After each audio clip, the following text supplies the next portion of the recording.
Russia continues its version of maximum pressure on Ukraine to try to bring it to a negotiated settlement, to try and cause it to recognize, from Russia's perspective, that it's the most rational and logical thing to do to reach negotiated settlement on the terms of the 12-point plan that Russia issued at Istanbul on their previous meeting a week ago last Monday. The pressure doesn't seem to be working, or the message is definitely not getting through on the Ukraine side, or on the European side for that matter, because this is actually in today's news. Ukrainian forces, quote, gradually pushing back Russian troops from Sumy Oblast, says Zelensky. Now, I haven't seen any evidence to corroborate that on the battlefield. What we keep on showing all the time is, in fact, Russia continued to advance in the Sumy area, along with Kupiansk in the northern part of the Eastern Front, or in the Liman area, still in the southern part of Pokrovsk, etc. Russia continues to make advances. So not really sure what he's talking about there. We showed you that graphic on Wall Street Journal. I think it was just one day ago, maybe two, where that even the Wall Street Journal is admitting that the amount of territory that Ukraine lost to Russia in May was among the biggest of any single month since 2022. And it's only been getting worse here. So not really sure what Zelensky's talking about there. We keep saying that he seems to be more and more detached from reality. And I don't know, maybe now instead of just exaggerating things, he's just making them up. I don't know what connection or what evidence at all you could provide to suggest that you're pushing back Russia. They literally haven't pushed back Russia in any territory since October 2023. So for him to suddenly claim that now belies every bit of evidence that we have here. But as we said, he's not alone in this. And by the way, we were expecting Alexander Mercurius to be here with us today. Hopefully he's going to join us shortly. We're having some connection issues, but we'll get that resolved as soon as possible. Hopefully he'll be popping in here shortly, and we'll have the pleasure of his company, which we so value here. But let's look at all. First of all, in Europe. Ursula von der Leyen was announced earlier this week. Instead of them recognizing any of the Russian pressure and saying, yes, we need to have a negotiated settlement, they're also wanting to ramp up. But whereas if Zelensky was saying things that just are simply untrue, Ursula von der Leyen is saying things that are true to a certain extent, but expecting a different outcome than what hasn't worked before. We want peace for Ukraine. But despite weeks of diplomatic attempts, despite President Zelensky's offer of an unconditional ceasefire, Russia continues to bring death and destruction to Ukraine. Russia's goal is not peace, it is to impose the rule of might. Therefore, we are ramping up pressure on Russia, because strength is the only language that Russia will understand. Russia's economy is limited to a war economy and sacrificing future prospects. Our message is very clear. This war must end. We need a real ceasefire, and Russia has to come to the negotiating table with a serious proposal.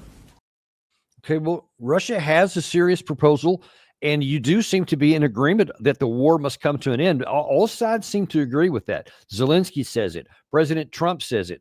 Putin says it. Ursula von der Leyen just said it. They all say they want the war to come to an end, but the question is how?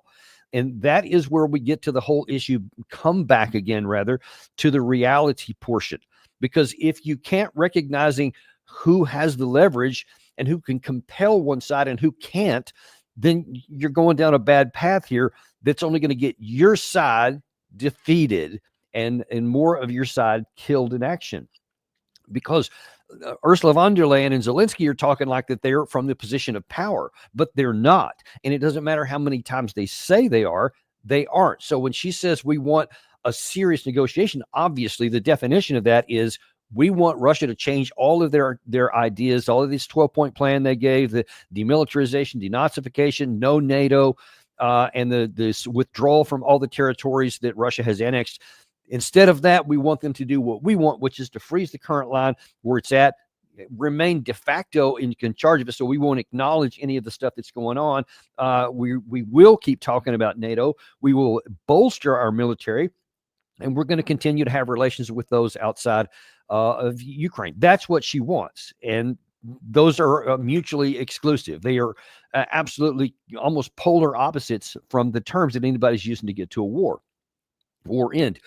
And no war comes to an end until either one side just flat out conquers the other, as the Soviet Union and the Allies did against Nazi Germany in the Second World War, or with some kind of negotiated settlement where one side finally recognizing it's not strong enough to continue on, like what happened in World War I, where the Russians actually withdrew, and then the Germans recognized they couldn't win, and so they sought a negotiated end. And then they had the Versailles Treaty and all that.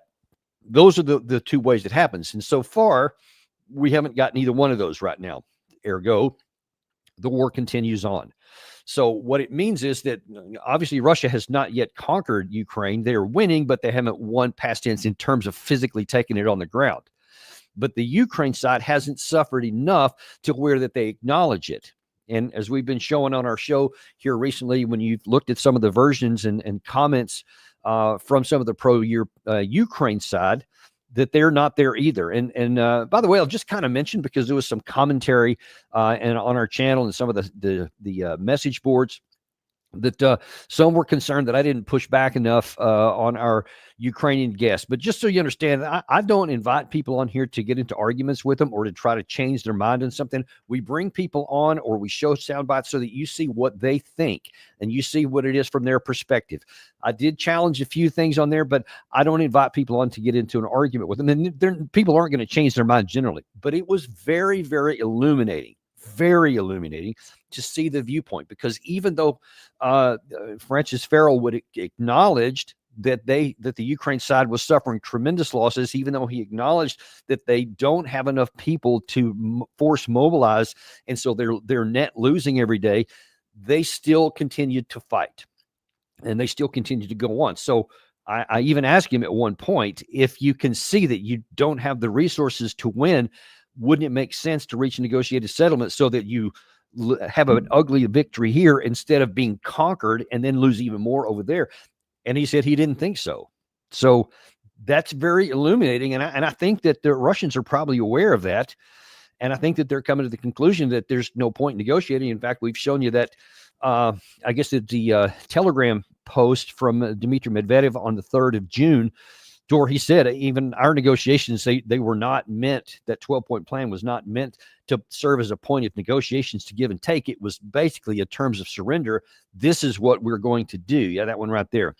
The negotiations are needed not for a compromise peace on unrealistic conditions, but for our speedy victory. So I think that they have come to that conclusion. I think that's what he meant there, that he had already recognized what we demonstrated in that show that we put on there. And that's really sad and heartbreaking for me to observe, because that means that Ukrainians who are alive right now as we're making this video, people maybe he's even interviewed before, are going to be dead, and there's no point to it. No one on his side will gain anything from it. Zelensky won't gain. The Ukrainian people won't gain. The troops won't gain. They'll just continue to lose. And unfortunately, that's just where we are in this. And there are so many. It's not just that one journalist for Ukraine. It's not just the president of Ukraine. It's not even just Ursula von der Leyen.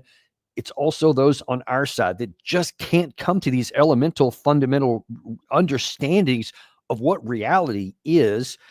And we've seen here, Mitch McConnell was questioning the Secretary of Defense, asking some really trite questions intended to make a verbal point, but belying the reality on the ground. Who's the aggressor and who's the victim in the conflict? Russia's the aggressor. Which side do you want to win? As we've said time and time again, this president is committed to peace in that conflict. Ultimately, peace serves our national interests, and we think the interest of both parties, even if that outcome will not be preferable to many in this room and many in our country. Which side is President Xi pulling for? Well, as was stated by both of you, we obviously understand, unfortunately, under this administration and the policy, under the previous administration and the policies they pursued, it has driven Russia and China closer together. So there's no doubt that China would prefer that Vladimir Putin have a good outcome. But it would also prefer a prolonged conflict that would keep us and other countries tied down. And that's probably enough, Gary. Let's go ahead and pull that out there. The bottom line is, you see, he thinks he's being really clever. Who do you want to win? Well, Senator, it don't matter who he wants to win. It don't matter who you want to win. You can want Ukraine to win all day long. But I mean, it's the analogy isn't exact, but it's pretty strong in here. It's like me saying, I would really like a Jaguar. And you go to the Jaguar dealership and they say, yeah, that'll be about $400,000 or $500,000 more than you have in your entire net worth, much less in your bank account. I said, yeah, I get that, but I want it. And they're saying, okay, and what do you want me to do about it? Well, I want you to give me the car. You don't have the money. I still want it. And then I'm going to try to shame you into giving it to me. The guy's going to, at some point, just going to say, get this guy out of my shop. He's taking up my time. And you're not going to get it. So it doesn't matter how much you want something. It only matters whether you have the resources to acquire it or to compel it on the other side. And we don't have it. And Mitch McConnell doesn't seem to understand that. And again, it goes back to that central issue. Even aside from the money and the ammunition and the weapons and all that kind of stuff, it goes down to manpower. Ukraine doesn't have it. And then the second part of that question there, where they addressed something else, it's not merely that you're asking for something you can't have. You're also causing something bad for your side by continuing down this path, and that is moving Russia and China closer together. And also, obviously, we have this issue going on in Iran right now. We'll see how that's going to play out with Russia. But Russia has been counting on Iran to help them with drone technology and drone production, et cetera. Again, that more on that in a minute. But obviously, North Korea is a bigger issue because they not only give apparently millions of artillery rounds, but now then they have opened a factory for making advanced long-range drones for Russia as well, based on the Iranian model, but now improved by the Russian scientists, et cetera.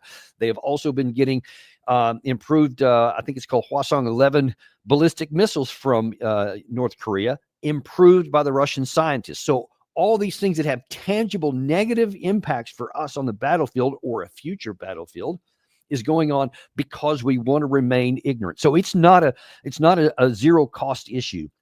It's not just an embarrassment situation. It is continuing to erode our potential, our power, and elevate the power of our potential adversaries and making them stronger still and us weaker still. So there's a real cost to this that we're going to have to wake up and face here at one point. And then, of course, the worst card, which actually exacerbates those dynamics that I just told you about, was another Senator Lindsey Graham, who wants to play that same ridiculous card that Russia's ready to roll, I don't know, into Germany. Is Putin going to stop in Ukraine? I don't believe he is, sir. I think he'll What do you go think? until... What do you think, Secretary? Is he going to stop? Remains to be seen, Senator. Well, he says he's not. You know, this is the 30s all over. It doesn't remain to be seen. He tells everybody around what he wants to do. Are you familiar with his military buildup in terms of armaments? It's well beyond what we need to do to take Ukraine. Listen, I think I like what you're doing. I just think we got to get this stuff right. Yeah, we do got to agree. Gary, I forgot to ask you, do you still have that soundbite handy from what Putin actually did say? То, что говорят по поводу того, что мы собираемся после Украины нападать на Европу, это полная чушь. Запугивание своего населения исключительно для того, чтобы выбивать из них деньги, из своих людей. Тем более на фоне того, что экономика садится, уровень жизни падает, совершенно верно. Это очевидно. Это очевидно просто. Это все признают. Это не пропаганда какая-то, это то, что происходит в реальной действительности. Им нужно оправдаться. Так вот они и пугают свое население, возможно, российской угрозой. А сами распространяют свой диктат на весь мир. So you see that you see, well, he said he was. Why don't you listen to him? He didn't say he was. He said the exact opposite. He said it. You see, we just played it for you there. He's been saying that for a lot of times, but that's one of the more poignant ones and directly contradictory that he said. But Senator Graham and those like him, they don't watch the show.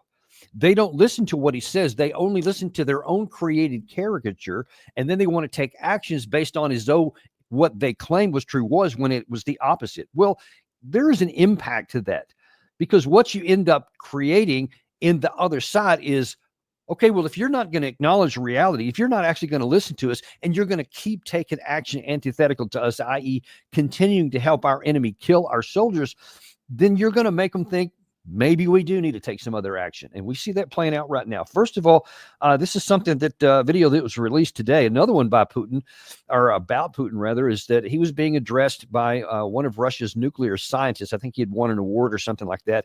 But what he says there represents what I think most Russians believe. Dear Vladimir Vladimirovich, you inherited the country at a very difficult time. You managed to pull it back literally from the edge of the abyss and set it on the path of development. Now the enemies are gathering into a pack again, hoping for easy prey.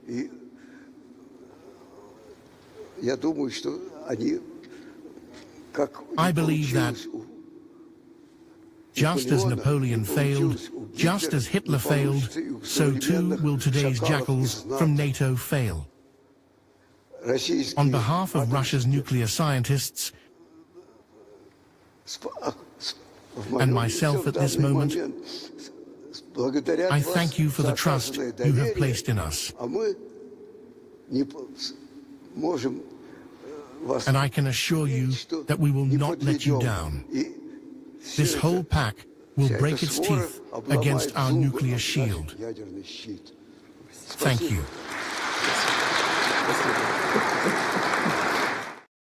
And you see, that's one of the reasons why Putin still has somewhere around 80-something% approval rating in his country, because they see where they were when he took over in 1999, and they see where they are today. They see how he's handled all of these economic crises that have come, and now this actual war on their border, and they see that him starting to win. They do see what things are on the ground.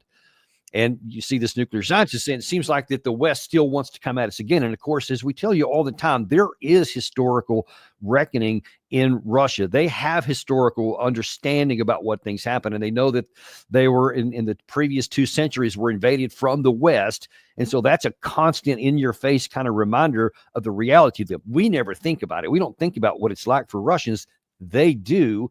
And then now they see this effort here by the West moving right up to its borders, to include cross-border shots, some attacks into Russian territory, certainly the long-range missiles, all of that stuff that is hitting and killing Russians inside of Russia. So it is a very powerful and poignant memory to them, an issue that motivates what they're doing. And so instead of us recognizing the balance of power and that the war against Ukraine is lost and bringing it to an end, instead, like Ursula von der Leyen said, they have launched an 18th round of sanctions. They're talking about this rearm Europe, so that they're going to have more ammunition and more weapons and more capability, all oriented against Russia. There's just been a German brigade, a mechanized brigade that is now pushed into Lithuania, up closer to the Russian border. All of those things signal to Russia that, hey, this is not a benign situation. Once this war is over with, it's like they want to start another. That's what it looks like from the Russian side. That's why this is so dangerous. And if you think this is just rhetoric, here is one of the high-ranking Russian generals, one of the guys who was in charge of the Akhmet organization grouping that helped push all of the Ukrainians out of the Kursk area. And so he was quite successful in that. This is what he said earlier today. Нам надо объявлять мобилизацию. Нам надо готовить заранее минимум 500 тысяч, а так реально 1 миллион человек. Призвать и начать их готовить. Готовить их к тому, что уже началась война, которую мы-то и так знаем, что она идет, Третья мировая война. Но она уже обрела новые витоки, новые обороты.